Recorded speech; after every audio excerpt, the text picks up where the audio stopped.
Exatamente. Bom, vamos começar falando da Evergrande, a incorporadora que está mais endividada hoje aí no mundo, né, e está lutando para poder conseguir reembolsar os 300 bilhões de dólares em passivo. São quase 20 bi, né, de dólares só de dívida em moeda estrangeira, que não entra na lista de prioridade de pagamento por enquanto.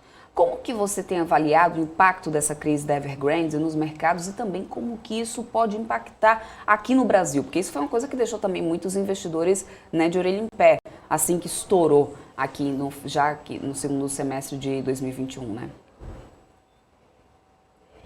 É importante a gente falar que o mercado imobiliário chinês ele já vem num modelo de aquecimento fora dos parâmetros há bastante tempo, chega a contar décadas. E não só a Evergrande, mas também a gente está falando de outros grupos, como o Fantasia, o Heisei, são grupos que também estão em grandes dificuldades, estão com problemas de pagamento, estão fazendo não só o default dos seus títulos de investidores a nível China, né, local, mas também do nível internacional. Quando a gente fala de investidores internacionais, primeiro é importante a gente falar que eles não estão sendo priorizados. E a grande maioria dos títulos internacionais de investimento para esse tipo de produto geralmente tem uma cláusula de default junto. Ou seja, se o emissor do título, no caso específico da Evergrande, não paga um título internacional, ele termina dando default também nos outros, independente dele pagar ou não. Isso é uma cláusula de segurança para que os detentores dos títulos não fiquem colocados de lado em relação à divisão de bens ou ativos que possam ser utilizados para o pagamento desses bons, né? E aí isso significa que, de fato, ajudas internacionais não virão para o caso dessas empreiteiras chinesas. Agora, o que mais me preocupa, primeiro, é a gente fazer um retrospecto que durante o período da crise americana do subprime, do mortgage americano, você teve uma crise, inicialmente, uma crise de default de títulos de mortgage no setor financeiro, que, claro, é muito mais sensível. Isso depois se espalhou por toda a economia, entrou no setor bancário, no setor de investimentos e até nos títulos soberanos que eram pulverizados no planeta inteiro. É importante a gente falar para os nossos ouvintes que não é o caso, em primeira mão, da Evergrande, porque grande parte dos títulos sendo colocados no mercado são negociados dentro da China por várias questões de restrição. Agora, as ações da Evergrande foram paralisadas na Bolsa de Hong Kong, e Hong Kong qualquer investidor poderia comprar. Isso significa que fundos de investimento e outros investidores que compraram essas ações em Hong Kong serão prejudicados, porque elas não podem ser negociadas agora, né? Elas estão sobre uma paralisação. Se por um lado isso é negativo, porque isso vai afetar negativamente os balanços desses fundos, também dos investidores, por outro lado, de uma certa maneira, preserva o capital e impede que a Evergrande se torne um penny stock, porque ninguém vai mais poder vendê-lo, né? Eu sei que é uma medida extrema, uma medida totalmente concorrencial, mas talvez seja um ponto específico. E há uma preocupação do governo de Pequim muito maior do que apenas o fato de a gente estar vendo uma negociação de uma empresa que vai entrar em default com 300 bilhões de dólares de dívida. Obviamente, os recursos são muito grandes. Mas o que mais me preocupa não é isso. E aí é um pouco interessante a gente falar um pouco sobre as províncias regionais da China. Tal como o Brasil, as províncias chinesas não podem se endividar, não podem emitir títulos públicos próprios.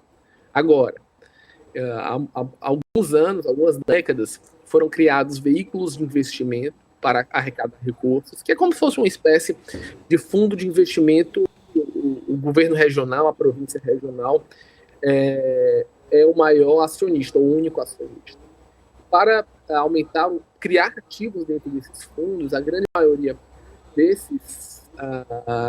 dessas províncias alimentou esses fundos com imóveis, com títulos, com terreno, terras de sua propriedade. E a partir desses fundos, eles começaram a ser vendidos, negociados, transacionados com diversas dessas incorporadoras chinesas. Então, imagine o seguinte cenário. A incorporadora chinesa emite um título de dívida na China ou fora de Hong Kong ou fora da China, recebe seus recursos, começa a negociar com esses fundos estatais e começa a pagar por esses imóveis, né?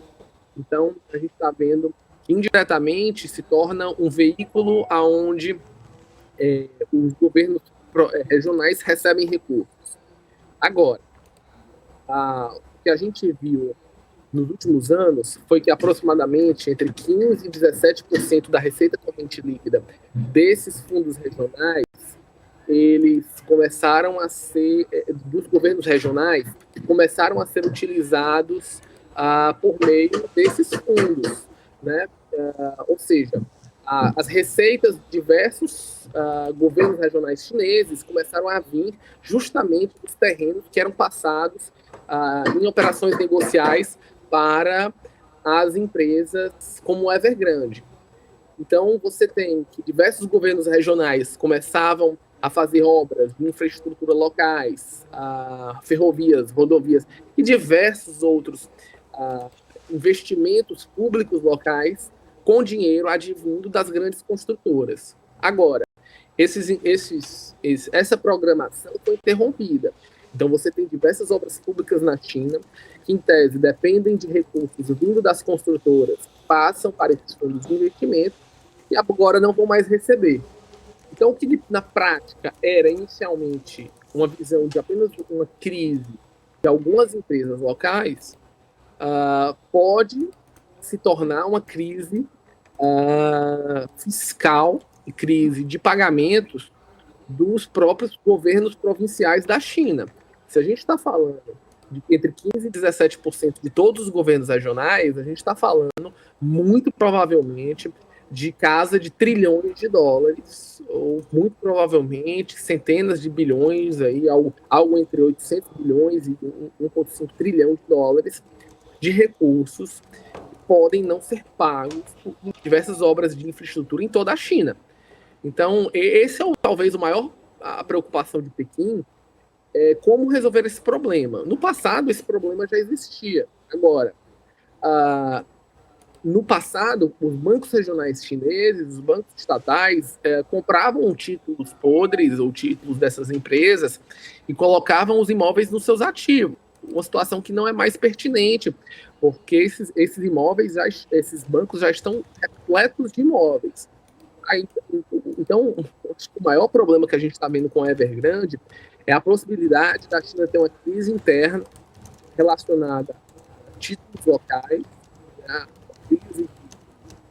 crise fiscal regional, e no final tudo isso termina nos braços de Pequim. Pequim vai ter que encontrar uma solução de como resolver o problema das receitas das províncias, que deve cair abruptamente. E aí o maior complicador disso tudo é que as províncias não têm tantos impostos regionais. Isso significa que elas irão perder receita corrente líquida, têm compromissos financeiros e vão ter que pedir socorro ao governo central. Então, esse é o grande problema, né?